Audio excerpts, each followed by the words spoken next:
Баршаңызға сәлем. Бүгін осындай қуырылмаған пеште піскен ең дәмді омлетті дайындаймыз. Бұл таңғы асты дайындау үшін бізге қажетті сары май, жұмыртқа және сүт. 6 жұмыртқаға менде 300 мл сүт кетті. Бір ыдысқа барлық жұмыртқаларымызды жарып, видеода көрсетілгендей салып шығамыз. Сәл ғана тұз қосып, оны араластырамыз.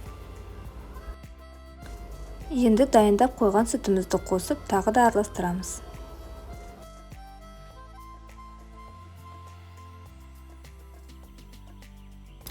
Омлетімізді пісіретін табамызды дайындап, оған сары майды салып, түбіне және жан-жағына жағып шығамыз.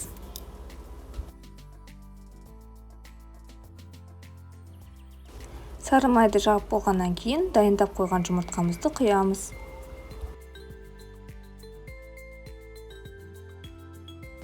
Табамызды пештің ішіне 180 градусқа 20-30 минутқа қоямыз. Мінекей осындай үлпілдеген, әдемі әрі пайдалы омлетіміз дайын. Видео ұнаса, арнама жазылып, лайк басып пікір қалдырыңыз. Астарыңыз дәмді болсын.